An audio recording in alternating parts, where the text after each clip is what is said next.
Bonjour, je voudrais raconter dans cette vidéo la vie et l'œuvre, surtout l'œuvre, de Saint Jean Climac. Climac, c'est pas son nom, c'est autre chose.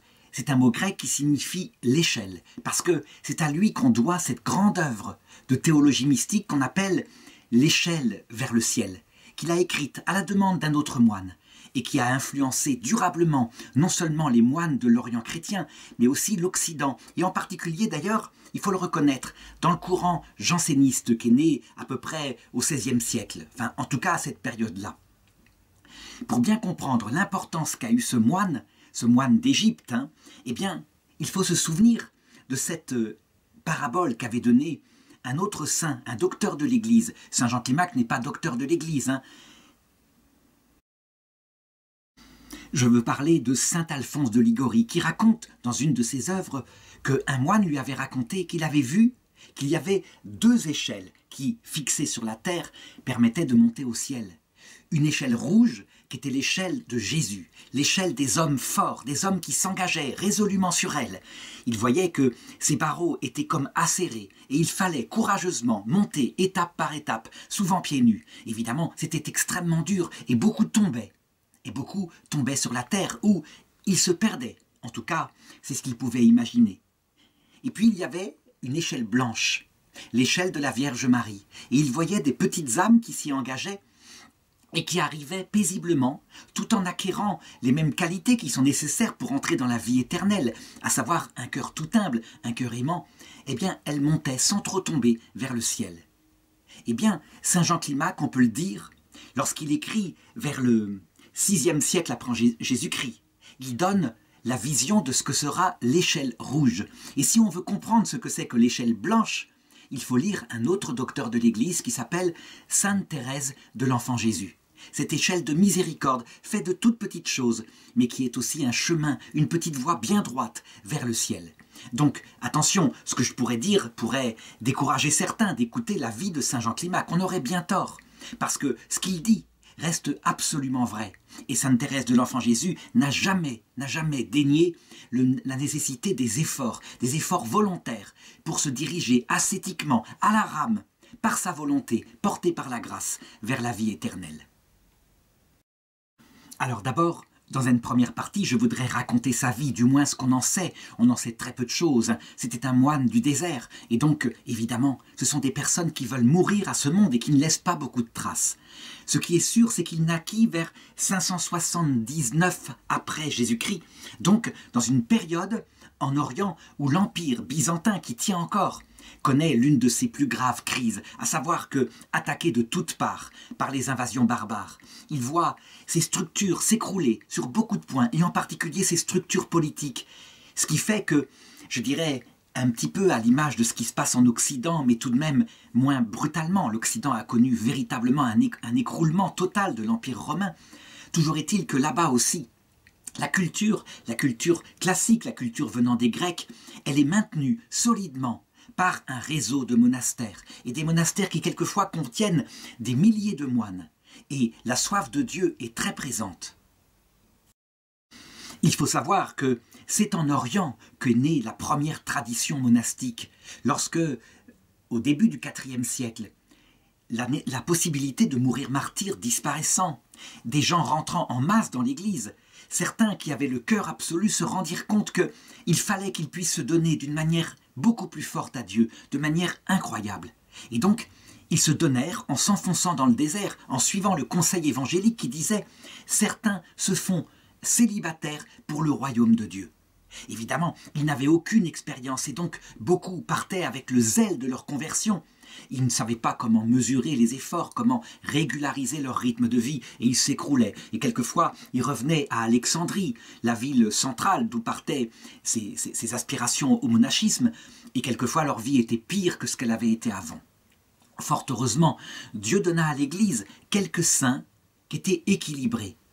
Et en ce qui concerne la vie érémitique, on peut dire que c'est à saint Antoine du désert qu'on la doit. Sauf que, lorsque, vers la fin de sa vie, il vécut très longtemps, lorsque il découvrit un autre moine, appelé saint Macaire, et qui lui avait organisé une forme de vie qui n'était pas solitaire, mais une forme de vie en commun, qu'on appelle en grec la vie cénobitique. eh bien, il proclama et il dit « Ah, si j'avais su, si j'étais né plus tard, c'est certainement vers lui que je serais allé, je serais rentré de ces monastères-là. » Parce que l'effort solitaire, il le savait, c'est véritablement se confronter seul à des attaques du démon sans expérience. Et il ne dut qu'à sa sagesse, à son tempérament paisible, son tempérament équilibré, d'avoir ainsi apporté à l'Orient comment vivre de la vie monastique ermite. Alors d'abord, qui est ce Saint Jean qu'on appellera Climac, Saint Jean à l'échelle?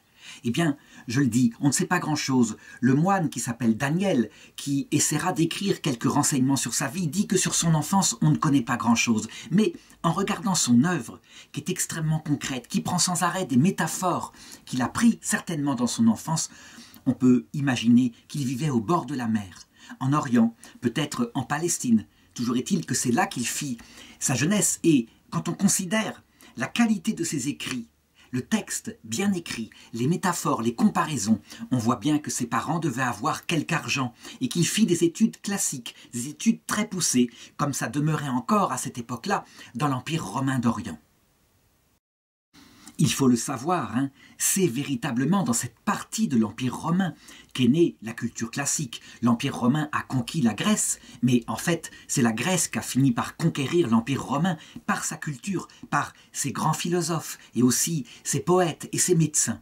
Toujours est-il qu'on peut le savoir, à peu près, les études de l'époque consistent évidemment à apprendre à lire, à écrire, à compter. Ce sont des études de grammaire. Et puis, on apprend ensuite à se servir du langage pour savoir exprimer ce qu'on veut dire. Ce sont des études de rhétorique qu'on fait dans l'adolescence. Évidemment, la rhétorique, c'est quelque chose que Aristote avait beaucoup critiqué à cause de son maître quelque part, qui était Platon, qui lui-même avait été disciple de Socrate et qui disait être capable de défendre une thèse, puis l'inverse, complètement contraire, avec la même passion et la même qualité d'argumentation, c'est un mensonge. Cela s'appelle, comment dirais-je, de la démagogie. Non, il faut chercher la vérité. Et c'est pourquoi il y a aussi des études de philosophie. Ça veut dire qu'on apprend à regarder ce qu'est la réalité. Et ce qui compte, c'est la vérité. Évidemment, cette chose-là qui avait été gardée grâce à des pères de l'Église qui eux-mêmes avaient reçu la même culture et qui avaient encouragé l'Église à ne pas balayer cet héritage formidable de la raison humaine, eh bien, il était dans un empire chrétien, profondément chrétien. Et donc sa famille, qui était chrétienne, lui donna, tout adolescent, véritablement une éducation profonde de la foi. Et son sens de l'absolu, apparemment, eh bien, le travailla très tôt, puisque la légende raconte que c'est à l'âge de 16 ans, carrément, qu'il signifia à ses parents qu'il avait la vocation. D'ailleurs, il ne fut pas le seul de sa famille. On a une trace, un fragment qui dit qu'un de ses frères, qui s'appelait Georges, lui aussi, vers cette période-là, quitta le monde pour essayer de se diriger, donc vers 591 après Jésus-Christ, vers les meilleurs endroits où on pourrait se consacrer à Dieu, donc un monastère, quelque part dans le Sinaï. Dans cet endroit, il faut le savoir, c'est là que Moïse avait, paraît-il, reçu les tables de la loi. Eh bien, il y avait à cette période-là énormément de moines, des solitaires, mais aussi des monastères vivant en commun. Et l'empereur Justinien, d'abord, quand il s'était rendu compte de la richesse culturelle qu'il y avait à cet endroit, avait essayé de les aider en leur apportant des biens, mais il n'avait pas pu leur donner quoi que ce soit, il ne voulait rien. Il voulait se consacrer à Dieu seul, dans la grande pauvreté. Alors, il avait simplement aidé à construire des monastères fortifiés en particulier, parce qu'il y avait, à cette époque-là, beaucoup d'attaques de bédouins dans le désert, qui n'hésitaient pas à assassiner ici ou là quelques moines, pour regarder ce qu'il y avait dans ses affaires, pour piller, et il se rendait compte, mais trop tard, qu'il n'y avait rien. Et alors, eh bien, on a quelques noms de ceux des saints ermites et des saints moines qui vécurent à peu près à la même époque que Jean Climac lorsqu'il arriva là-bas. Par exemple, Georges, mais c'est peut-être carrément le frère de Jean. Et puis il y avait ce moine Serge qui carrément arrivait à parler aux lions, à les calmer. C'était quelque chose d'extraordinaire, évidemment. Il y avait Zosime de Cilicie qui devint évêque de Babylone en Égypte. Saint Grégoire le Grand, celui qui devint un grand pape en Occident, raconte qu'il avait entendu parler de la richesse spirituelle qu'il y avait là-bas, et il dit « Comme j'aurais été heureux d'y aller, et comme sans doute je ne serais jamais revenu, tellement j'aurais trouvé Dieu dans ces déserts. Alors il faut reconnaître que certains ont contesté le fait que Jean se soit consacré à Dieu à 16 ans, parce qu'ils disent la richesse de ses écrits, le côté véritablement pensé, indique que probablement il a dû avoir des études supérieures bien plus poussées. Comment aurait-il pu avoir de telles analogies, une telle logique, une telle capacité à écrire dans le désert de Sinaï où il n'y avait pas de bibliothèque, où il n'y avait rien? En réalité, il existe des personnes qui sont naturellement, et très jeunes, parce qu'elles ont beaucoup étudié très jeunes, qui sont naturellement faites pour manier l'écriture. Donc, c'est une objection qu'on pourrait dire qui est relative. Toujours est-il que la première chose qu'il fit lorsqu'il arriva dans ce monastère, ce fut tout naturellement de se mettre à l'école d'un père spirituel. On appelle ça des starets, hein. C'est souvent un ancien, quelque chose comme ça. En tout cas, un père qui puisse lui apprendre les choses. Et il fit bien, il le savait, il n'avait absolument aucune expérience. Il lui fallait faire un noviciat. Le noviciat, on peut dire, c'est quelque chose qui a été élaboré tout naturellement à cette époque-là, ne serait-ce que parce que, justement, ça évitait que les jeunes, fougueux, passionnés par Dieu, fassent des bêtises et en quelques mois, quelques années, meurent à cause des exploits ascétiques non modérés qui faisaient qu'ils jeûnaient trop, qu'ils ne dormaient pas, etc. Et on peut dire qu'il fut très content d'avoir fait cela, d'avoir vécu d'abord dans une vie monastique en commun, cénobitique. Il le dit d'ailleurs dans son premier discours. Mon maître fut le moine Martyrios, et je peux dire que la vie en commun, c'est finalement la même chose que la vie ermite, mais sans les inconvénients qu'a une vie ermite. Cette tradition, cette nécessité de passer par une vie commune, se répandit ensuite dans tout l'Occident, et on sait que saint Benoît de Nursie a dans sa règle des discours analogues. Il dit « Avant de te faire ermite, il faut que tu aies vécu longtemps, longtemps en commun, parce que c'est dans la vie commune que, confronté à tes frères, tu ne seras pas confronté à la croyance que tu serais quelqu'un de parfait. Eux ne te passeront rien sur tes défauts. Et alors, plus tard, lorsque tu auras appris, beaucoup mûri en humilité, tu pourras peut-être envisager de te faire ermite. » Son noviciat dura 4 ans, sous l'école de ce maître, et on peut dire qu'à cette époque-là, il fit d'extraordinaires exercices spirituels pour vaincre en lui le vieil homme, et pour que sa âme, son corps, sa chair, soit paisiblement au service de sa volonté, pour se mettre au service de Dieu. Au bout de quelque temps, il fut tonsuré. La tonsure, donc le fait d'enlever une partie des cheveux sur la tête, est le signe de la consécration, comme dirais-je, monastique définitive. On peut dire qu'il a fait des vœux, il s'est engagé. Toujours est-il qu'à cette époque-là, il portait sans doute un vêtement blanc, tandis que dans les autres monastères d'Orient, les vêtements étaient noirs. Un père abbé qui était là, un saint abbé nommé Stratège, assista à la cérémonie, et voilà ce qui est raconté. Il y avait avec lui un vieux moine qui était venu par là, et lui, donc le futur Jean Climac, avec un autre moine, se rendirent auprès de lui pour une visite. Il s'appelait Jean le Sabaïte.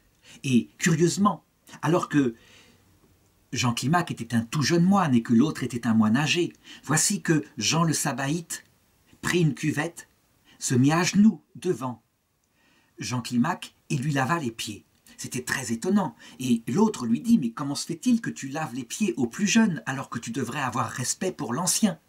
Alors il répondit « Je ne connais pas ce moine, mais j'ai reçu en lui un higoumène du Sinaï. » Ça veut dire un père abbé, un grand maître spirituel du Sinaï. C'était une prophétie. Il avait été averti que, vraiment, ce petit moine-là serait une grande lumière. Évidemment, ce geste pouvait facilement le rendre orgueilleux. C'était un geste risqué. Donc, est-ce que c'est une légende ou quelque chose comme ça? Toujours est-il que la prophétie, si elle a eu lieu, s'est vraiment réalisée. Et c'est ainsi que, avec la sagesse qu'il faut à ces moines, pendant 19 ans, sous l'égide de son maître spirituel, le moine Martyrios, il resta à vivre la vie en commun avec les autres moines. Et puis, lorsque son maître mourut, alors, nous étions en 603, il avait autour de 40 ans, il demanda la permission de se retirer, comme le faisaient d'autres, de se retirer dans un ermitage, afin de se consacrer entièrement à Dieu, dans la prière, selon le rythme de vie qu'on lui imposerait, mais un rythme qui serait véritablement solitaire. il devint ce jour-là véritablement et totalement moine. Moine veut dire en grec monos, celui qui est seul. Alors évidemment, même s'il a 40 ans, même s'il est maintenant un homme expérimenté, de toute façon, la vie érémitique, c'est une autre forme de vie. Il lui fallait donc un maître, et il le trouva dans la personne de Georges Arcélaïte, qui était un ermite expérimenté et qui lui apprit les exercices nouveaux qui permettaient de vivre sans s'étouffer dans la paresse spirituelle, dans l'épuisement, de vivre régulièrement sa vie érémitique. Il lui apprit en particulier quelque chose qui l'aida beaucoup, à savoir méditer sur la mort. Non pas la mort elle-même, c'est pas quelque chose de mortifère, hein. C'est plutôt le fait que nous sommes sur terre passagers et donc qu'il devait toujours s'en souvenir. Et que la vraie vie, c'était ça qui comptait, qu'il fallait s'y préparer, l'entrée dans l'autre monde, dans l'éternité. Et donc on raconte que vers cette période-là, le futur Saint Jean Climac était austère dans la pénitence, il était très observateur de la pauvreté, il dormait peu, il partageait son temps dans l'étude et la prière. Orare et laborare, prier et travailler. Ça sera une devise qui sera reprise aussi par saint Benoît, le père des moines d'Occident. Mais il y a un petit détail qu'il faut noter, à savoir, on pourrait dire, c'est un homme très austère, et il est dans l'ascèse pure. Mais non, parce qu'on constate qu'il jouissait du don des larmes. Ça veut dire que très souvent, lorsqu'il pensait au Seigneur, eh bien, il entrait en larmes, il pleurait beaucoup, ce qui indique une grande sensibilité, un amour très pur du Seigneur. Et ça sera important, parce que, on le sait, l'ascèse, elle ne marche, elle ne dure que si elle est portée par la vie mystique étant un amour très puissant pour Dieu et pour son prochain. En tout cas, à cette époque-là, certains jeunes moines qui avaient besoin de conseils spirituels, qui voulaient aussi progresser, commencèrent à venir le voir dans son ermitage afin d'obtenir de lui des conseils. En effet, ils parlaient entre eux et ils avaient entendu dire que ce moine Jean-là était quelqu'un qui véritablement avait réussi à rentrer dans la prière perpétuelle. Ça veut dire que son âme était en permanence en présence de Dieu, à réciter la prière du cœur. Seigneur Jésus, Fils du Dieu vivant, prends pitié de moi, pauvre pécheur, au rythme de la respiration, chose extraordinaire, chose rare. Et donc il voulait ces conseils et lui, eh bien, il les recevait bien volontiers. Évidemment, il finissait par s'attirer le regard d'autres ermites qui avaient beaucoup moins de visites et qui, quelquefois, simplement, étaient jaloux. Mais il commençait à dire comme ça, eh bien, sa vie d'ermite, c'est pas vraiment une vie d'ermite, hein. Il en profite, il aime bavarder. Et c'est tout, voilà ce qui se passe. Ça, on peut le dire, c'est ce qui se passe dans le cœur de l'homme, parce que la jalousie, le fait que quelqu'un d'autre attire des disciples, quelqu'un d'autre devient un père spirituel, peut parfois rendre furieux quelqu'un qui n'est pas véritablement humble, même s'il s'est fait ermite. De plus, il avait, semble-t-il, véritablement une puissance, un impact sur Dieu. Dieu l'exauçait. Par exemple, on raconte qu'un moine qui s'appelait Isaac vint le voir un jour pour lui demander des conseils parce qu'il était affligé par d'affreuses tentations de la chair. Pour lui, c'était plus fort que ça, c'était comme une addiction. Et donc, loin de le condamner, en lui donnant des conseils spirituels, donc comment faire pour arriver à ne pas tomber là-dedans, il lui dit ceci: « Mettons-nous en prière, et Dieu, dans son infinie miséricorde, ne méprisera pas notre supplication. » Et cela fut efficace. En effet, dès qu'ils eurent fini de prier ensemble, le malheureux moine Isaac reconnut qu'il sentait qu'il s'était passé quelque chose en lui et que la tentation avait disparu. Est-ce que cela vint d'une grâce du Saint-Esprit? Est-ce que cela vint aussi de ses enseignements qui étaient extrêmement réalistes? Ça veut dire des conseils très précis pour arriver à se débarrasser des addictions. Les deux sans doute, parce qu'on le voit dans son livre « L'échelle ». Eh bien, c'est un fin psychologue. Il connaît la nature humaine. Du coup, un autre moine appelé Moïse, demanda la permission de quitter la vie en commun et de venir habiter auprès de lui afin de bénéficier en permanence de sa formation spirituelle. Et il l'obtint. Et on raconte qu'un jour, alors qu'il était parti dans la campagne pour trouver quelque eau, il faillit tomber. Et c'est à sa prière qu'il fut sauvé, la prière de Jean Climac, qu'il fut sauvé d'une mort certaine parce qu'un rocher avait failli lui tomber dessus. Toujours est-il qu'au bout d'un certain temps, les médisances des autres moines lui parvinrent à l'oreille, ce qui disait qu'il ne vivait qu'en bavardage, chose qui peut arriver, hein. On le sait, saint Benoît le dit dans sa règle. Les moines gyrovagues ou les faux ermites qui passent leur temps à recevoir, ils peuvent très bien vivre dans une apparence de vie monastique et en fait combler leur sens mondain et leur chair par ces choses-là. En réalité, quand il entendit parler de cela, alors il décida, d'un coup, de ne plus recevoir et de prendre un vœu de silence complet. Pendant 1 an, il tint.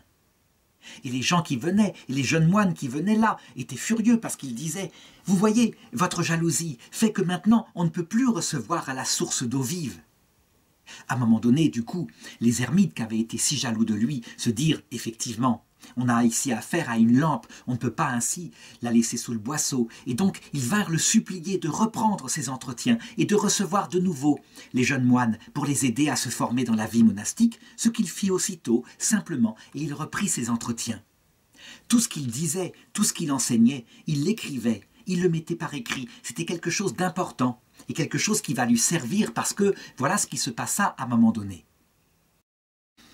Les moines du monastère où il avait vécu, au Sinaï, perdirent leur père abbé à cette période-là et décidèrent unanimement que ce serait lui, Jean Climate, l'ermite, qui serait leur nouveau père abbé. Et ils vinrent le trouver et lui, très simplement, se mit à leur service. Et c'est ainsi qu'il devint l'igoumène, c'est-à-dire le père abbé de ce monastère. Lors de son installation, de sa intronisation comme abbé, il y avait des moines qui étaient venus de nombreux monastères aux alentours, ce qui indique déjà la grande réputation qu'il avait, alors qu'il était âgé d'environ un peu moins de 60 ans. En tout cas, la légende dit quelque chose qui n'est peut-être pas à prendre que au sens matériel, mais qui est à prendre peut-être aussi au sens matériel. Il y avait une grande sécheresse dans la région. Les paysans du secteur vinrent le voir et à sa prière, la sécheresse s'arrêta aussitôt. Ce qui, évidemment, signifie aussi quelque chose au point de vue spirituel. Il déversait sur les moines de son monastère des enseignements extrêmement riches. Et eux, qui étaient dans la solitude, quelquefois dans la sécheresse, parce qu'il n'y avait pas la capacité de connaître le Seigneur, tout d'un coup, ils sentaient leur vie spirituelle se développer. Ils apprenaient à connaître leur propre nature, leur propre faiblesse, pour mieux marcher vers le Seigneur. Ces enseignements n'étaient pas des enseignements théologiques au sens fort du terme, même s'il en avait. C'était des enseignements, justement, de formation spirituelle. On pourrait appeler ça de la théologie mystique. Ça veut dire comment marcher efficacement vers le Seigneur, comment obtenir la vie éternelle. En tout cas, sa réputation se répandit et à un moment donné, l'abbé du monastère de la Réto lui écrivit pour lui demander de vouloir bien rédiger à l'usage de ses moines un traité sur la vie ascétique. Ça veut dire la vie, l'échelle qui permet de monter vers Dieu. Et lui, aussitôt, quand il reçut cette lettre, il s'exécuta encore une fois. Donc il n'était pas quelqu'un de compliqué, quelqu'un qui se faisait désirer. Il rédigea le traité tellement vite qu'on peut s'en étonner. Et ça s'explique probablement par le fait que tout ce qu'il avait enseigné à ses moines, il l'avait déjà écrit. En tout cas, ce qu'il produisit ce jour-là, c'est son fameux traité de l'échelle qui mène au ciel. Et en fait, ce qui est intéressant, c'est que tout l'enseignement, la grande culture des moines de, on peut dire, plusieurs centaines d'années d'expérience monastique, il la structure, il la met en ordre. Le propre du sage, c'est de mettre de l'ordre. Et comme lui, manifestement, il a une formation philosophique, il s'en sert au service de la théologie et il établit la première échelle de Jacob.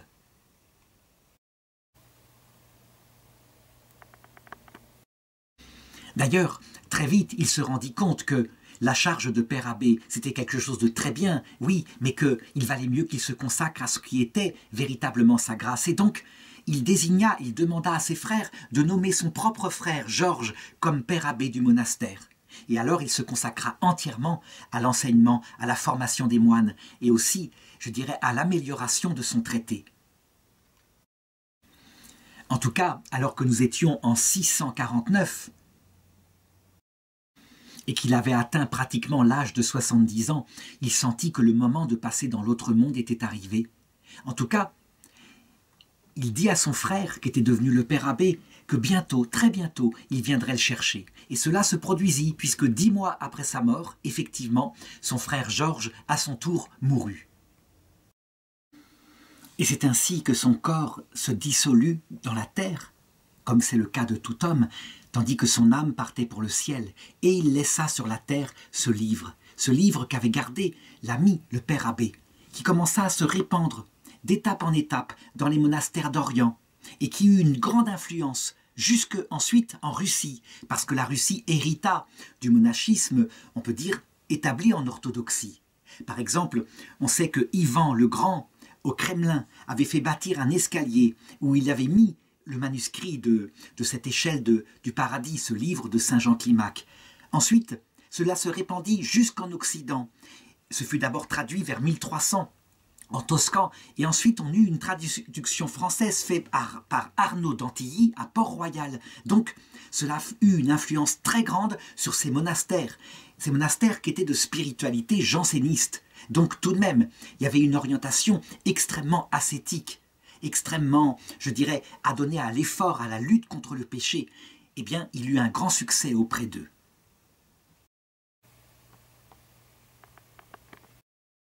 Alors, il faut que donc je parle de cette œuvre, que je montre ce qu'elle est. Pourquoi s'appelle-t-elle l'échelle du paradis?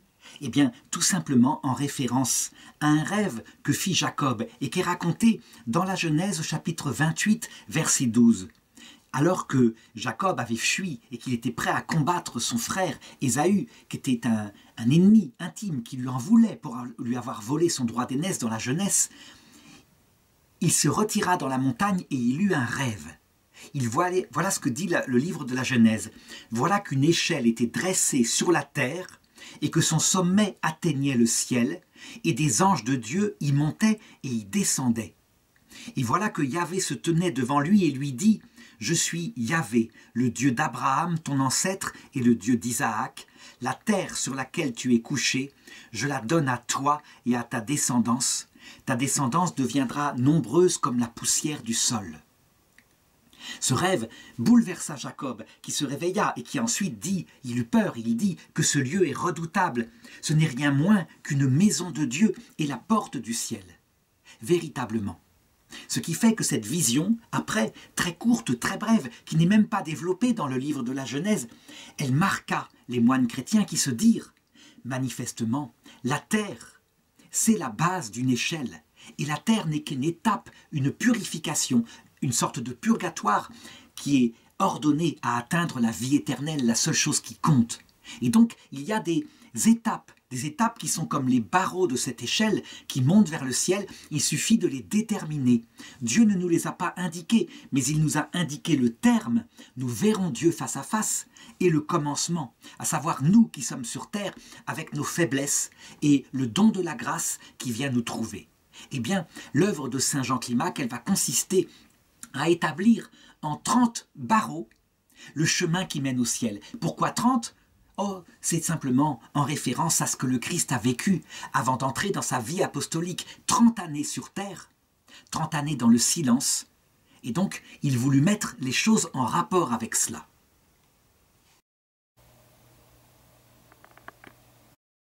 Alors évidemment, étant donné qu'il systématise comme ça avec des échelons, quelqu'un qui n'est pas habitué pourrait se dire ben, ce sont des étapes nécessaires. On monte le barreau 1, puis le barreau 2, puis le barreau 3. La réalité, c'est que tout ça s'interpénètre. Il s'agit de la vie spirituelle et on peut très bien travailler quelque chose qu'il développera, par exemple dans les barreaux concernant l'acquisition des vertus, dès le début.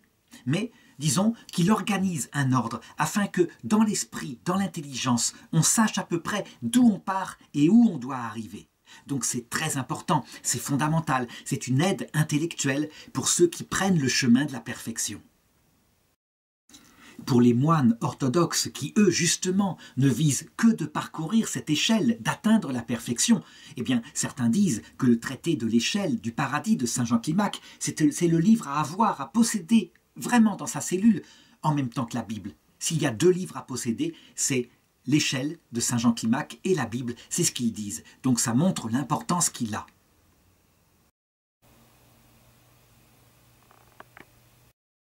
Alors comment matériellement le traité se présente? Eh bien justement avec ces échelons qui ont un ordre que après d'autres qui vont l'étudier vont structurer encore un peu plus pour le comprendre, c'est ce que je vais essayer de faire. Et à chaque échelon, il y a ce qu'on appelle des apophlegmes, ça veut dire des sentences venant des pères du désert qui parfois sont très compliquées à comprendre, parfois très simples, parfois des sortes d'histoires qui illustrent et qui permettent de comprendre pourquoi il est important de franchir cette étape. On peut dire par exemple qu'en Occident, c'est au pape Benoît XVI qui a fait une catéchèse d'un mercredi sur Saint Jean Climac qu'on doit la meilleure analyse, et plutôt le fait qu'il a resitué cette chose-là qui est fondamentale, qui est, on pourrait dire, l'œuvre d'un géant, mais qui a ensuite été améliorée par ceux qui sont venus à sa suite, à savoir les grands docteurs de l'Église catholique comme Sainte Thérèse d'Avila, Saint Jean de la Croix, et puis j'en ai parlé, Sainte Thérèse de l'Enfant Jésus. Donc il resitue les choses qui pourraient parfois ne pas être justement situées. En effet, ce qui est la base de l'échelle et ce qui est aussi son sommet se rejoignent. Et ce ne sont pas des exploits ascétiques, même si il y a une part énorme qui est donnée dans les échelons aux exploits ascétiques, c'est-à-dire l'ascèse, le travail sur soi pour acquérir les vertus. Mais en réalité, la base, c'est quoi, dit le pape Benoît XVI?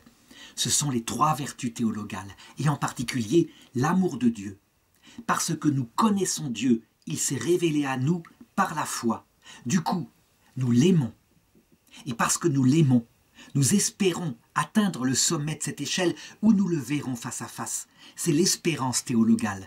Et ainsi, foi, charité, espérance sont le fondement. Ce qui veut dire que l'échelle est fondée sur un socle mystique, pas sur un socle de volonté. Ce n'est donc pas du pélagianisme. Le pélagianisme, c'est la doctrine de cet homme qui disait « il suffit de se prendre en main volontairement et on obtient le ciel ».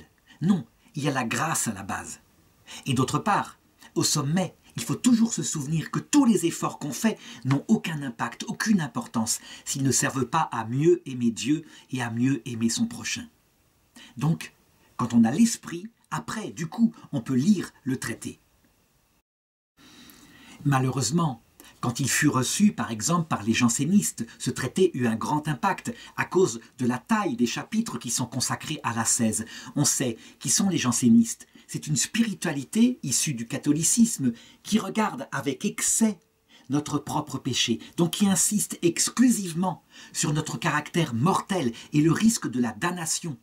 Véritablement, c'est donc quelque chose qui ne regarde pas assez l'amour et qui donc développe davantage un sens de notre tristesse face à ce que nous sommes en réalité, et nous pourrions nous désespérer de nos péchés, au lieu de développer parallèlement la joie parce que nous sommes aimés par un tel sauveur.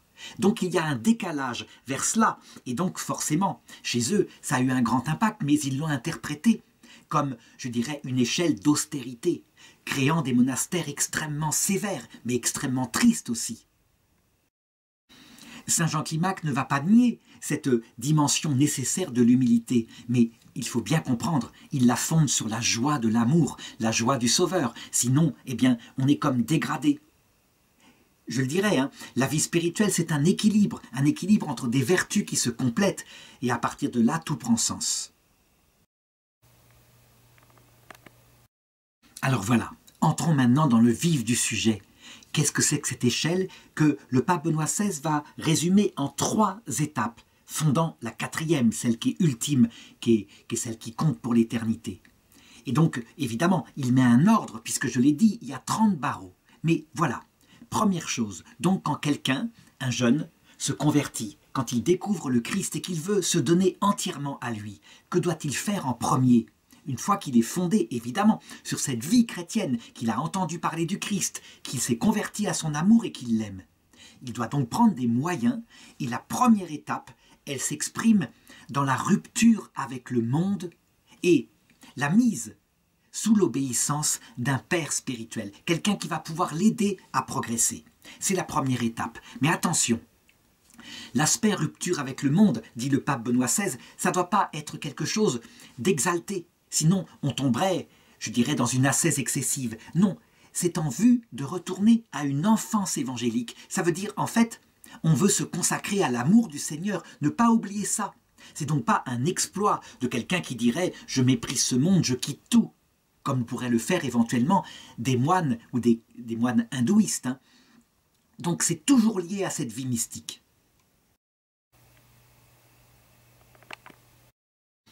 Le père spirituel, justement, va être là, lui c'est un homme expérimenté, pour bien faire comprendre aux jeunes qui s'engagent ainsi sur ce chemin de perfection que ce n'est pas l'exploit lui-même, le détachement, qui fait la sainteté, mais c'est justement de toujours garder en tête le but. Et c'est ce que va sans arrêt lui dire son père spirituel. Donc Saint Jean Climac dit « la bonne fondation » pour celui qui est un enfant, un nouveau-né dans le Christ. Elle est formée par 3 bases et par 3 colonnes qui sont, premièrement, l'innocence d'un cœur qui ne cherche que le Christ. Deuxièmement, le jeûne. Ça veut dire qu'il faut véritablement se méfier de soi, se déterminer à se détacher un peu des plaisirs de cette chair. Et puis la chasteté qui porte sur un autre plaisir, un plaisir très prenant, le plaisir sexuel. Le père spirituel va être là, par exemple, pour répondre aux questions angoissées du novice, parce que, justement, comme il vient de quitter le monde qui s'en détache, il faut s'attendre à ce que surgisse une vengeance du corps qui va le tenter de nouveau, véritablement, mais avec beaucoup plus de force, à revenir profiter des plaisirs, soit de la nourriture, soit du sexe. Et donc il a toute une explication très précise sur, par exemple, les rêves des novices, ce qu'ils font, quelle est leur signification, pourquoi est-ce qu'ils viennent comme ça. Ce sont des réactions de la psychologie que, évidemment, le démon appuie pour essayer de détourner le novice de sa vocation. L'importance du père spirituel, eh bien, on peut dire que c'est ce qu'aurait rêvé d'avoir saint Antoine du Désert. On le connaît, lui, il est parti comme ça tout seul, et on sait à quel point il a été attaqué par toutes sortes de rêves, de démons, de tentations. Et il ne s'en est sorti que parce qu'il était quelqu'un de paisible, comme j'ai dit tout à l'heure. Sous le conseil du père spirituel, le jeune moine va comprendre alors qu'il prend un chemin difficile. Et donc que, en fait, ça ne va pas se faire en 2 jours, la mortification de sa chair, afin de la mettre au service du Seigneur, mais qu'il doit tenir. Quand on prend un chemin, on ne revient pas en arrière. Et donc il le dit, « Bienheureux celui qui aura mortifié sa propre volonté jusqu'à la fin, et qui aura confié le soin de sa propre personne à son maître spirituel dans le Seigneur.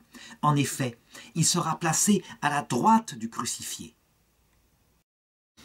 Dans cette étape-là, première, fondamentale, que sainte Thérèse décrira comme la nuit des sens, ça veut dire qu'on est assailli par, je dirais, eh bien, le découragement. Le plaisir du début ne va pas durer longtemps. Alors il faut s'en servir pour développer ce qu'il va développer dans les barreaux 5 et 7 de son échelle.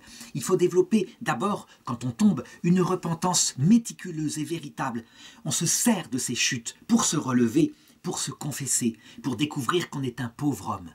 Parce que le travail, en même temps, se fait sur l'humilité. Ce sont des échelons de l'humilité.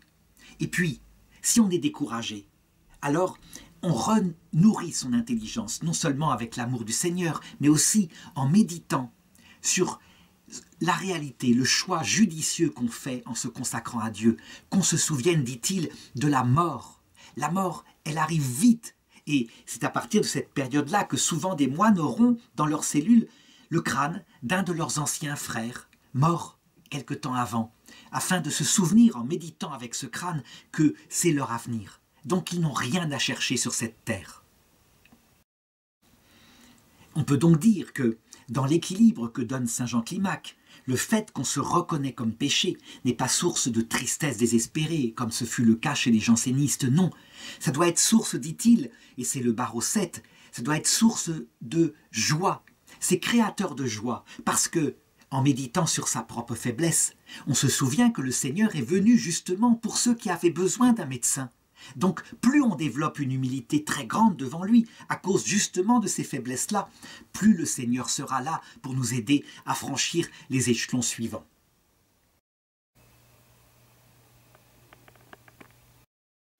Donc, voilà comment la base est donnée. La connaissance de soi-même, la connaissance du but à atteindre, et puis on se lance dans l'effort, avec déjà les premières tentations. On se met sous l'égide de son père spirituel. Alors va pouvoir commencer, fondé là-dessus, la deuxième phase, on pourrait dire la phase du travail lui-même, qui consiste dans l'acquisition des vertus par une ascèse très forte, c'est-à-dire une prise en main de sa chair. On peut dire que c'est à ce moment-là que Saint Jean Climac va mettre toute l'expérience, la sagesse, l'observation de la nature humaine qu'il a. Et il va le faire, on peut le dire, en 2 étapes. Depuis le barreau numéro 8 au barreau 17, il va prendre les vices un par un, en montrant comment on peut les vaincre. Véritablement, chacun a une capacité en soi, par ses efforts, en posant des actes de vertu opposés aux vices, à dépasser ces choses-là. Il va analyser toutes les convoitises. Et ensuite, dans l'étape suivante, à partir des barreaux 18 à 26, il montrera comment est-ce que le combat n'est pas encore gagné. On peut à un moment donné se décourager en route et être pris par une sorte de paresse spirituelle qu'il appellera l'acédie, mais aussi quelquefois par d'autres vices comme l'orgueil parce qu'on a réussi à faire quelque chose et on se croit arrivé.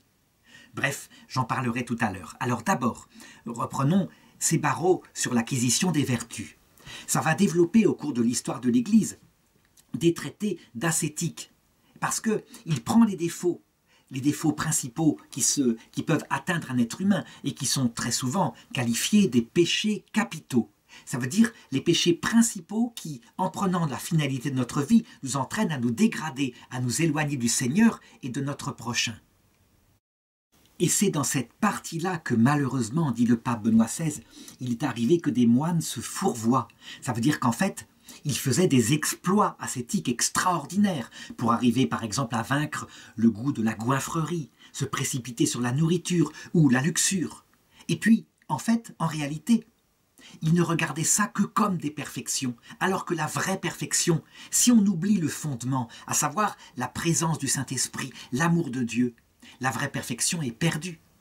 Qu'on se rappelle par exemple l'histoire de Saint Moïse l'Éthiopien, qui était un ancien bandit, qui se convertit, un bandit fiefé, adonné à l'avarice, qui violait des femmes, qui tuait, qui assassinait, véritablement. Et à un moment donné, il se convertit, il demanda à rentrer dans un monastère, justement, en Égypte. On le reçut. Et lui, comme il était pris évidemment par des addictions, donc des vices extrêmement prenants, il commença pendant des années, sous le conseil de son higoumène, à vaincre en lui les passions. Et comment le fit-il? Eh bien en tenant son corps en dur esclavage, en mangeant très peu. Et à force de manger très peu, à force de faire des efforts, son corps s'affaiblit. Et évidemment, à un moment donné, il fut pris d'abord de tentations sur la nourriture. Et puis, les tentations elles-mêmes baissèrent à cause de la fragilité de son corps. Il finit par y arriver, parce qu'à force de tenir le corps ainsi en dur esclavage, on peut dire que les passions finissent par se calmer. Un acte, par exemple, qui s'oppose à la goinfrerie, fait que petit à petit, la bête en nous, qui s'appelle la goinfrerie, justement, ce péché-là, finit par se calmer. Au début, elle se venge, elle rue dans les brancards, mais très vite, elle devient docile. Au bout d'un certain temps, ayant acquis ses vertus, son père abbé lui dit: « Tu n'as fait ici qu'un petit combat, très léger, très facile. Le combat principal maintenant qu'il va te falloir faire, c'est le combat pour l'humilité. » Ça veut dire en fait que si on acquérait toutes les vertus, sans exception, si on mettait son corps dans les flammes, comme le dit saint Paul, et si on oublie le but et le fondement qu'est la charité, ça ne sert à rien, c'est du vent. Donc il ne faut jamais oublier ça, ce que malheureusement les moines jansénistes de Port-Royal oublièrent parfois. Alors, Saint Jean Climac, il donne des conseils. Par exemple, dans l'échelle numéro 8, il parle comment vaincre en soi la colère et acquérir la douceur. La colère, elle rentre avec soi dans la vie monastique. Et par exemple, un frère qui va faire un bruit ou va être indélicat dans tel geste, etc., peut très bien faire qu'on se remet en colère parce qu'on l'emmène avec soi. Pour vaincre la colère, il faut commencer par vaincre l'amour qu'on a de soi, de sa propre dignité. Cette dignité vaniteuse, évidemment, pas la dignité au sens moral du terme, c'est qui nous fait enfants de Dieu. Et alors, peu à peu, en prenant ce qui nous agace chez son frère, avec beaucoup de respect, beaucoup de douceur, peu à peu, la colère se transforme en un caractère immensément doux, immensément patient, immensément miséricordieux. Donc il donne des conseils comme cela. Évidemment, lorsqu'on acquiert une telle réussite, lorsqu'on a passé l'échelle 8, qu'on est devenu vraiment quelqu'un de patient avec ses frères, on peut être fier et développer sans le savoir de l'orgueil. Alors, dans le barreau 9, il le dit, Vous devez reprendre le souvenir de ce que vous étiez jadis, de vos mauvaises actions, sans arrêt, en revenir à cela, ne pas vous faire d'illusions sur vous, afin de bien développer à chaque exploit réussi, de bien vous souvenir que vous n'êtes que cendre, que vous n'êtes rien. Et il continue ces étapes en les organisant. L'échelle 10, 11 et 12, il va parler de quelque chose qui est effectivement en nous, le fruit de notre cœur mauvais. À savoir, notre cœur produit des paroles mauvaises. Et ces paroles, des pensées mauvaises. Et ces pensées mauvaises débordent dans la parole. Et quelquefois, elles vont même dans les actions. Mais la parole elle-même est le fruit des pensées mauvaises. Et donc, comment faire? Il faut s'attaquer aux paroles mauvaises. Donc, la diffamation, la calomnie, le bavardage, le mensonge. Il faut s'y attaquer en s'attaquant à la racine qui les a produits, à savoir nos pensées mauvaises. Si petit à petit, on a développé une vraie douceur pour les autres, un vrai amour pour les autres, qu'on les aime sincèrement au fond du cœur, alors la source des paroles mauvaises, des mensonges, des calomnies disparaît. Et aussi la source des actions. Et c'est ainsi qu'en vainquant en soi la vanité, donc le goût du fait qu'on est quelqu'un, eh bien, certains vices vont disparaître. C'est une des 3 convoitises dont parle Saint Jean qui sont en nous, la convoitise des yeux. Mais ce n'est pas tout, il y a d'autres convoitises, la convoitise de la chair justement. Ce sont justement les plaisirs, comme par exemple l'estomac, ce maître bruyant, ce maître qui est radical et surtout quand on jeûne beaucoup, qui se rappelle à nous. Il faut savoir que chacun d'entre nous qui sommes en Occident, qui sommes comblés de nourriture, en réalité, nous sommes à 3 jours de nous comporter comme des bêtes. Il suffit qu'on nous prive de nourriture et tout d'un coup, cet instinct radical revient. Et puis il y a aussi la pureté, la chasteté, cet instinct sexuel qui nous pousse à convoiter le corps de l'autre et quelquefois par les pensées, pas besoin qu'il soit présent. Eh bien, cette chose-là doit être vaincue aussi. Les plaisirs doivent être mis à leur juste niveau. Tout le problème, c'est le niveau d'ascèse. Est-ce qu'on doit radicalement se priver de tout, au point de n'avoir plus aucun plaisir? Ou est-ce qu'on doit le faire de manière modérée? Eh bien, Saint Jean Climac reprend la tradition monastique en disant « Si vous tendez trop l'arc d'une psychologie humaine, trop, tendu sans arrêt, l'arc casse. Si au contraire vous vous laissez aller en ne faisant plus d'efforts, que ça va bien, alors l'arc ne peut plus tirer de flèches. Il faut trouver le juste milieu, mais il faut se battre véritablement jusqu'à la fin de sa vie contre ces vices qui sont là et qui ne disparaîtront qu'à notre mort. » Ce rapport au plaisir de la chair, à tous les plaisirs, on peut dire, il a été ensuite formalisé par le vœu de chasteté, tandis que la vanité dont j'ai parlé tout à l'heure dans les échelles 8, dans les barreaux 8, 9 et 10, est plutôt vaincue justement par le vœu d'obéissance lorsqu'on renonce à sa volonté propre. Il reste évidemment une convoitise, la convoitise de l'argent. C'est-à-dire, l'argent permet le pouvoir, la possession, véritablement. Et ça peut être non seulement de l'argent matériel, mais ça peut être aussi l'accumulation de trésors spirituels dont on est le maître. Ce qu'aurait pu être le risque d'ailleurs pour Saint Jean Climac, puisque c'était un homme très cultivé. Comment mettre à son juste milieu, à sa juste place, les richesses? Eh bien, il va en parler dans les barreaux de l'échelle numéro 16 et 17. La soif de l'or et de l'avarice, qu'on pourrait évidemment comparer aussi à la soif de l'accumulation pour ces moines de richesses spirituelles. Toujours se souvenir qu'il faut abandonner ou alors relativiser les richesses terrestres, y compris sa propre science. Savoir que le moindre petit enfant qui est au ciel en connaît 1000 fois plus que le plus grand théologien qui est passé sur terre. Afin de relativiser ce qu'on sait, savoir qu'on est un instrument passager, rien que cela. Et donc à partir de là, on abandonne les biens terrestres et on peut véritablement se diriger plus léger vers le ciel. Alors, pour bien illustrer la manière dont c'est concret, il donne des petites histoires qui permettent aux moines de comprendre. Je voudrais en raconter une qu'il donne, par exemple, pour le 10e barreau de l'échelle, lorsqu'il dit « Vous devez vaincre la médisance ». Il dit ceci « Ne perds pas de vue ceci, et tu veilleras très soigneusement à ne jamais juger celui que tu considères comme un pécheur. Rappelle-toi de Judas, il était du nombre des apôtres, et le larron, il était du nombre des assassins. Mais quel changement étonnant chez ce dernier en un instant. J'ai connu un homme qui avait péché à la vue de tous, mais s'en était repenti en secret. Et celui que je condamnais comme luxurieux était chaste aux yeux de Dieu, car il l'avait dépassé par une conversion véritable. Seul Dieu peut juger le cœur d'un homme, et quelquefois un homme qui paraîtra par exemple coléreux parce qu'il n'arrive pas à dépasser ce qui est son vice majeur. En réalité, à l'intérieur de lui, il essaye d'être doux du mieux qu'il peut, et c'est cela que Dieu voit.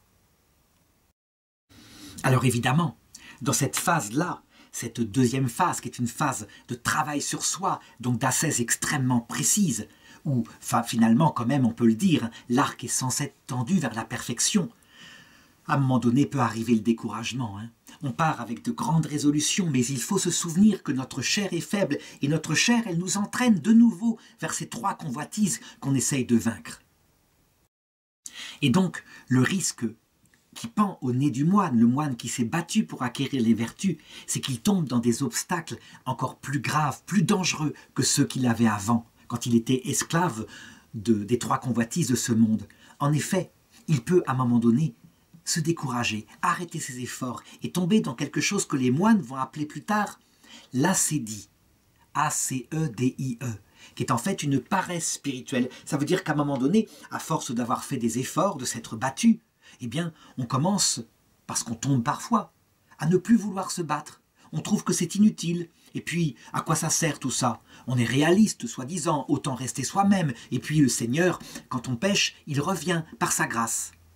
Le danger de cesser l'effort permanent, de toujours se méfier de d'oublier de se méfier de son corps, d'oublier de mettre son corps en un rude esclavage parce que jamais ce n'est gagné, peut arriver très vite chez un moine qui se décourage.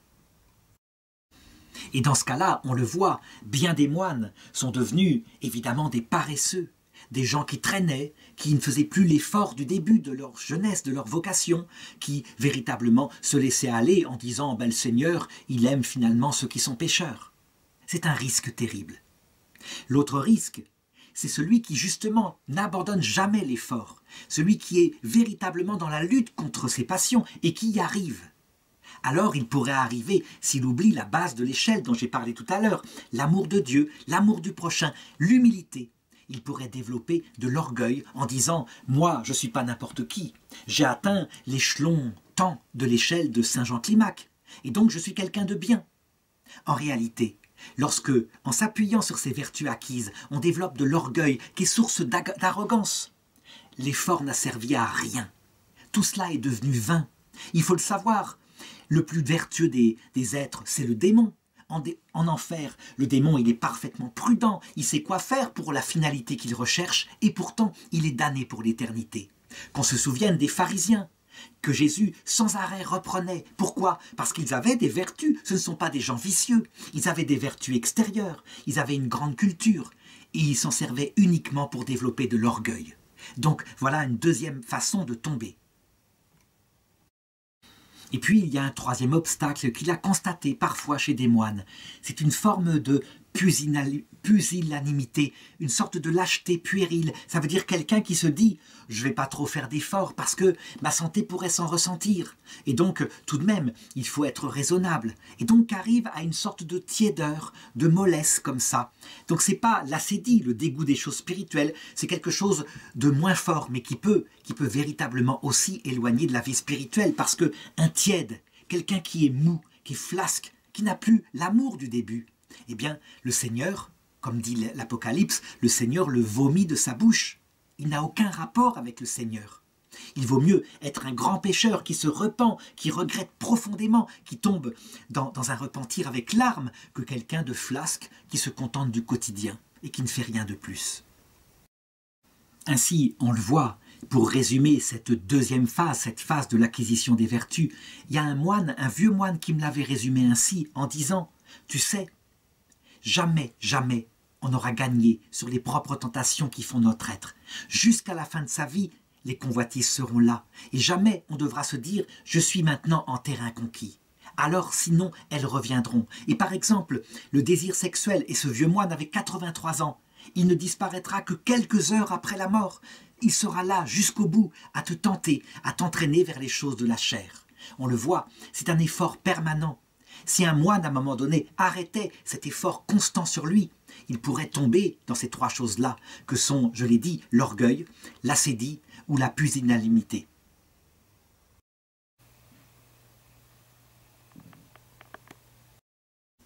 Alors, je dis ça, mais parallèlement, le pape Benoît XVI, il dit, il y a tout de même une troisième phase qu'on voit arriver dans l'échelle de Climac et qui est développée à partir des 7 derniers barreaux de son échelle. Véritablement, ça veut dire qu'à un moment donné, tout de même, les fruits de ce travail sur soi commencent à arriver. Ça veut dire qu'au départ, alors qu'on devait se battre, par exemple, pour ne pas rêver de poulet grillé, parce qu'on s'imposait une dure ascèse dans la vie monastique, à un moment donné, joyeusement, paisiblement, on ne rêve plus de poulet grillé. Et s'il en arrive, s'il en est donné au monastère, on se régale, et tant mieux. Mais on n'est pas obsédé par ça. Ça devient quelque chose de paisiblement mis à sa juste place. Les trois convoitises sont comme pacifiées. C'est ce que va développer Sainte Thérèse d'Avila, qui a analysé les mêmes choses dans ce qu'elle dit être les 5e demeures. Ça veut dire ce moment très profond où, eh bien, on a atteint le rythme paisible d'une vie consacrée à Dieu, calmement. Eh bien, chez saint Jean Climac, c'est la même chose. Et le pape Benoît XVI dira, à partir de ces stades-là, effectivement, le moine atteint ce qu'on appelle l'hésychasme. Ça veut dire une sorte de paix intérieure, de calme intérieur, paisible. L'âme est comme pacifiée. C'est comme si la sensibilité était mise au service de ce qu'était le fondement. Nous cherchons à aimer Dieu.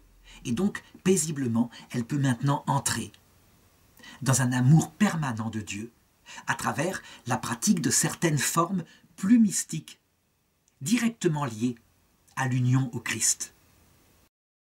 On peut dire qu'à cette période-là, il s'est développé aussi dans le moine une vraie intelligence de ce qu'il est, de ses défauts, une vraie absence d'illusion sur lui, donc il se méfie de lui.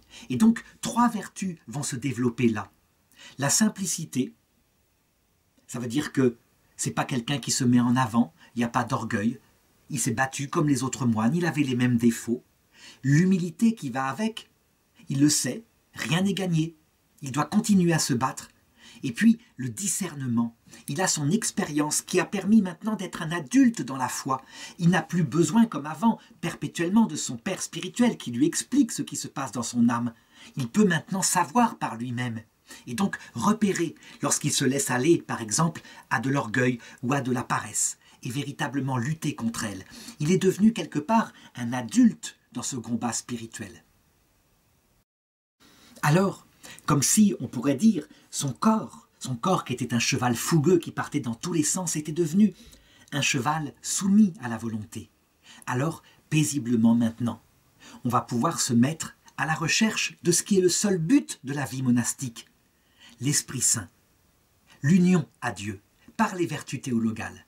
Et donc, il va y avoir là toute une série d'aides spirituelles qui vont permettre aux moines d'apprendre à prier tout le temps. Alors, évidemment, je le redis, ceux qui auront travaillé jusqu'à là, les 23 échelles, les 23 premiers échelons, sans avoir pratiqué la prière du cœur, ça ne sert à rien.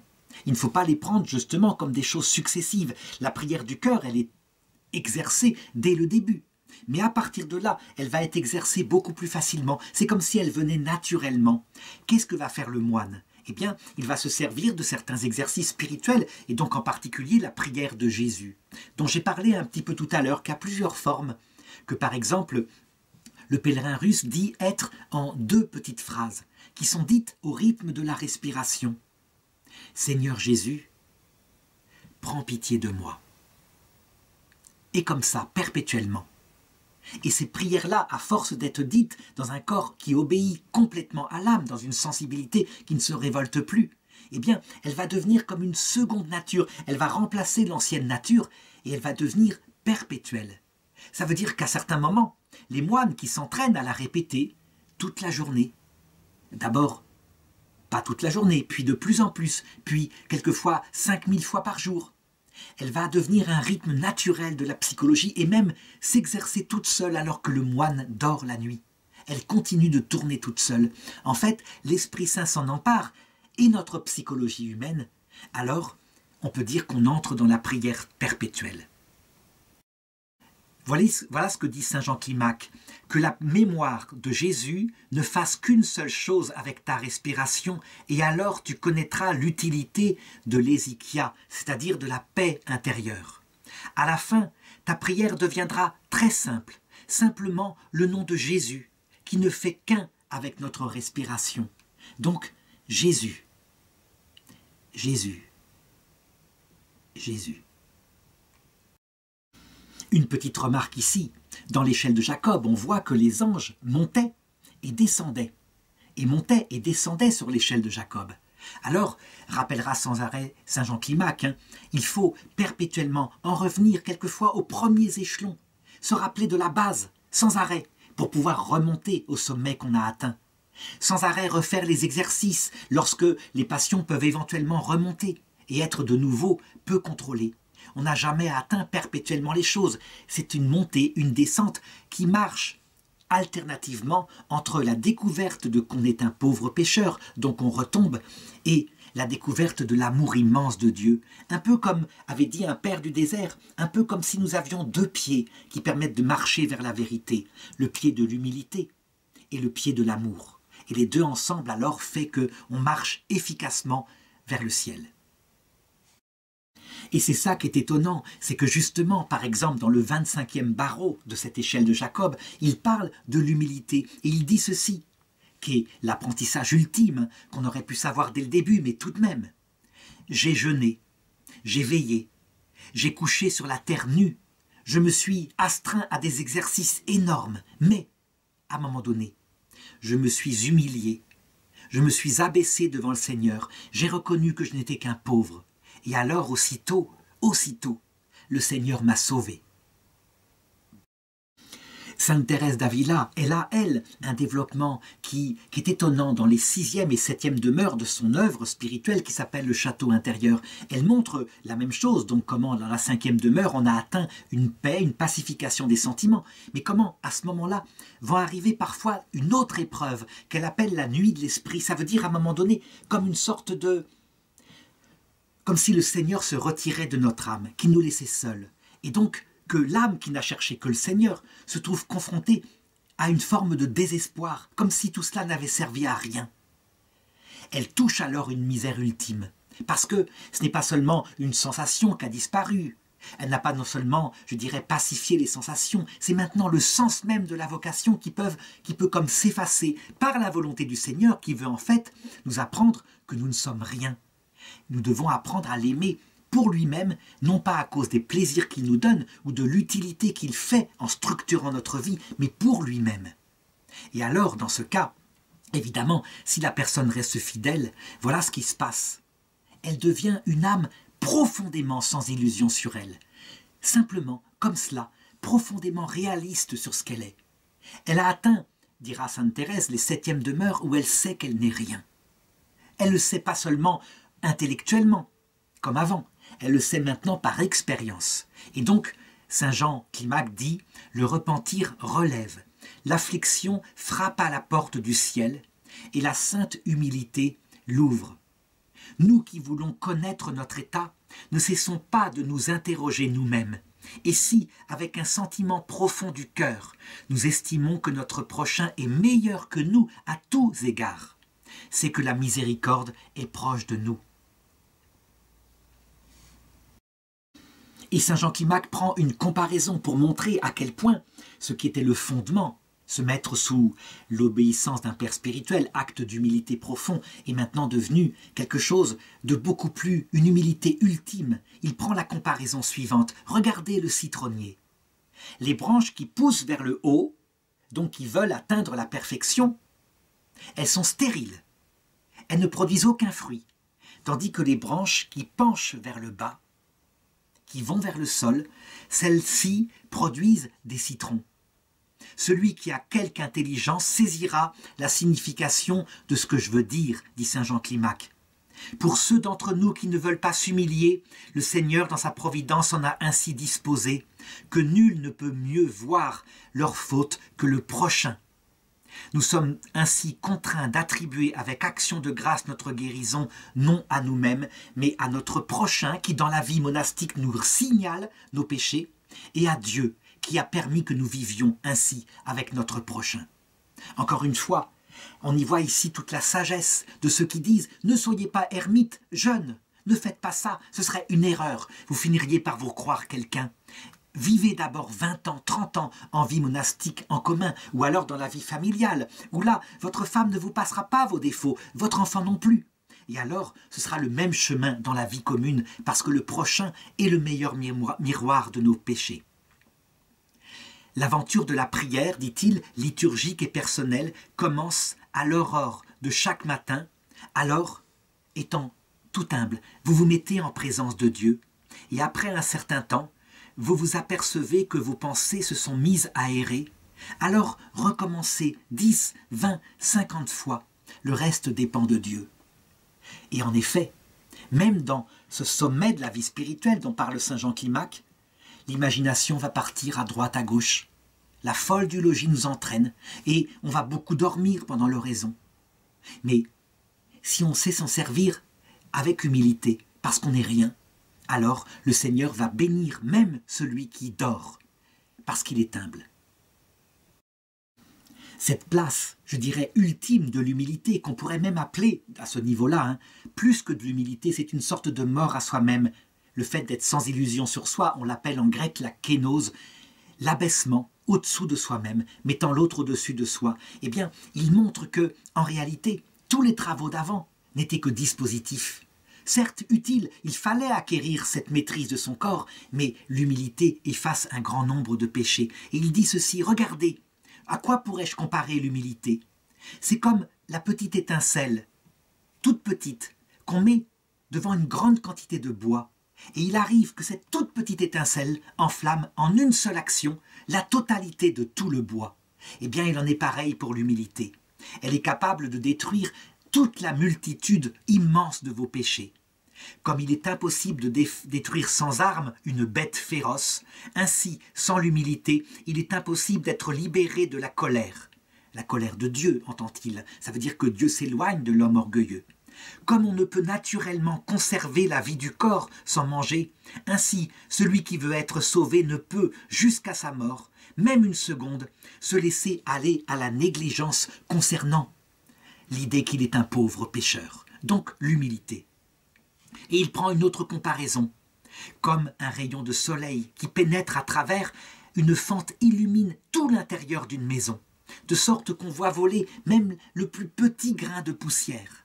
Ainsi, la crainte du Seigneur, qui fait que on sait, on est sans illusion sur soi, on sait qu'on pourrait blesser le cœur miséricordieux de notre Dieu. Quand elle entre dans le cœur d'un homme, cette lumière relève tous ses péchés. Comme les crabes sont faciles à prendre parce qu'ils marchent tantôt en avant, tantôt en arrière, ainsi l'âme tantôt rit, tantôt s'afflige, tantôt vit dans la bonne chair, elle ne fera à ce moment-là aucun progrès. Mais comme celui qui monte sur une échelle pourrie risque de tomber, ainsi tout ce qui est honneur, gloire, puissance est opposé à l'humilité et fait tomber celui qui les possède. Donc voilà. Tout ce travail, toute cette immense énergie, tous ces barreaux pour en arriver ainsi, parce qu'il parle ici nous sommes ici au 26e degré, il en reste 4 pour en arriver ici à cette chose fondamentale qui est un cœur tout humble, un cœur sans illusion sur soi. Alors évidemment, c'est une chose tellement importante que du coup ça permet de comprendre certaines paroles de notre Seigneur, lorsqu'il nous dit à nous qui sommes des bons chrétiens, vous savez, les prostituées et les pécheurs vont plus vite que vous dans le royaume des cieux. Il ne veut pas dire que la vie monastique ne servira à rien ou que la vertu morale ne servira à rien. Mais il veut dire que, quelquefois, ceux qui ont connu la misère de ce monde, qui ont connu, parce qu'il fallait bien vivre, des aléas de leur vie, qu'ils ont conduit à pécher parfois, quelquefois ont découvert davantage ce qui est la clé de tout ça, à savoir l'humilité. Et donc, quand ils arrivent dans l'autre côté, sans illusion sur eux, parce qu'ils savent ce que c'est que d'avoir vécu, quelquefois ils apprennent plus vite et mieux qu'un moine qui aura passé ainsi toute sa vie à grimper l'échelle de Jacob par ses propres efforts. Donc attention, attention, dans cet travail, dans cet effort d'acquisition des vertus, de ne pas s'enorgueillir, sinon ce travail ne servirait à rien du tout.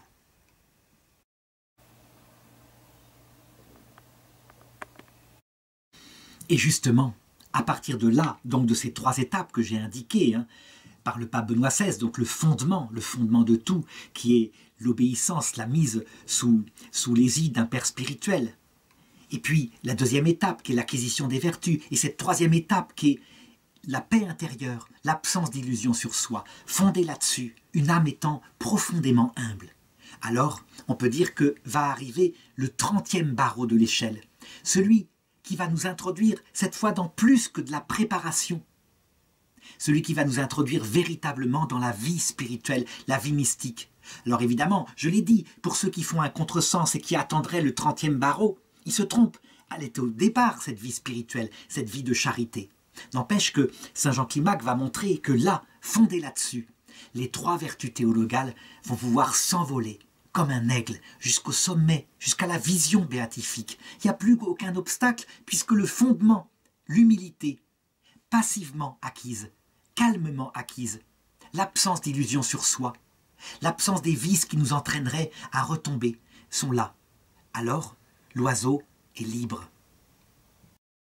Voilà ce que dit Benoît XVI. Il dit « Ce dernier degré de l'échelle, le 30e, est teinté de la sobre ivresse de l'Esprit Saint qui vient dans le cœur et est donc consacré à ce qui va pousser maintenant dans la bonne terre qu'est cette humilité, cet humus, à savoir l'arbre des vertus théologales, dont le tronc, c'est comme la foi, qui s'enracine dans le sol de l'humilité, parce qu'on fait confiance en Dieu, évidemment, donc on est capable d'accepter de ne pas voir pour le moment.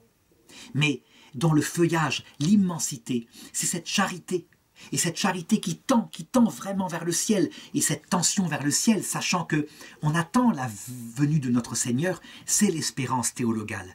De ces 3 vertus, la foi, l'espérance et la charité, la seule qui demeurera éternellement, c'est la charité, puisque la foi sera remplacée par la claire vision, et l'espérance par la pleine possession de notre Dieu. Et ce qui est fabuleux là, et ce qui fait de Saint Jean Climac, on peut dire, le père de ceux qui vont développer ensuite cette vie mystique, c'est qu'il le dit. Ce rapport avec Dieu, il est comparable au mariage entre un homme et une femme qui s'aiment profondément. Il reprend la comparaison de saint Paul dans l'épître aux Éphésiens. Il dit « Regardez le mariage, c'est un grand sacrement. Je veux dire le rapport entre Dieu et l'Église, entre Dieu et notre âme, puisque l'Église, c'est d'abord notre âme. » Eh bien, il parle même là, il établit la comparaison, il dit « C'est un amour humain, ça ressemble à un amour humain. Ça fonctionne de la même façon, on le fréquente par la prière. On lui parle, il nous répond dans son silence. » Et c'est là, je peux le dire, en toute franchise, que les grands docteurs féminines, Sainte Thérèse d'Avila et au-dessus de tout Sainte Thérèse de l'Enfant Jésus, sont allés beaucoup plus loin que Saint Jean Climac, même si lui, il est là comme cet homme rationnel qui analyse et qui le reconnaît, il le dit. Une intense expérience de cet amour profond pour Dieu, cet amour vivant, fait progresser l'âme beaucoup plus que tout ce que j'ai dit jusqu'ici, le dur combat contre les passions, car l'amour, sa puissance est grande. Et ce qui est fabuleux, ce que remarque Benoît XVI, c'est que quand il parle de cet amour pour Dieu, il utilise le mot, non pas philia, non pas agapé, il utilise le mot eros, eros. Ça veut dire, c'est comme un plaisir, c'est comme une union, presque charnelle, comme si on faisait qu'une seule chair, le plaisir revient, mais ça n'a pas d'importance puisque Dieu seul compte. On peut dire qu'on a atteint dans le rapport avec Dieu la plénitude de la simplicité. Il faut se tourner alors vers le traité par exemple de Saint Bernard qui a commenté le Cantique des Cantiques où, en termes d'érotisme, l'amour de l'épouse, c'est-à-dire notre âme, est manifesté dans son rapport avec Dieu. Mais surtout, au-delà de ça, je crois qu'il faut maintenant quitter Saint Jean Climac en s'appuyant sur lui et reprendre simplement le livre de Sainte Thérèse de l'Enfant Jésus qui s'appelle « Histoire d'une âme » où, on peut dire, elle développe le sommet de tout, à savoir cet amour très simple qui, passant d'une petite enfance, se développe ensuite dans une relation d'épouse à époux, jusqu'à donner sa vie pour son époux. Alors je sais que certains diront, mais tout ça pour ça, est-ce qu'il n'aurait pas fallu dès le départ ne pas prendre l'échelle rouge de Saint Jean Climac, mais l'échelle blanche de Sainte Thérèse de l'Enfant Jésus? Peut-être, hein, mais disons que pour les âmes fortes, les âmes courageuses, l'échelle rouge n'est pas perdue puisqu'elle a abouti à l'acquisition de l'humilité. Mais évidemment, il faut le reconnaître, les petits-enfants, ceux qui deviennent comme des petits-enfants, qui sont des petits-enfants dès le départ, comme Sainte Thérèse, ils vont directement, je dirais, au sommet. C'est incroyable, mais c'est vrai. Et Jésus l'avait dit, hein, le royaume des cieux appartient aux petits-enfants. Si vous ne devenez pas comme ces petits-enfants que voici, vous n'entrerez pas dans le royaume des cieux. Donc finalement, l'échelle rouge de Saint Jean Climac, elle est adaptée à nous, grands adultes, adultes sûrs de nous, qui voulons conquérir le ciel par nos forces, et elle permet ensuite, peut-être après être tombés de cette échelle, ayant découvert notre misère, de prendre humblement l'échelle blanche de Sainte Thérèse de l'Enfant Jésus, qui nous est révélée en ce monde qui va vers sa fin.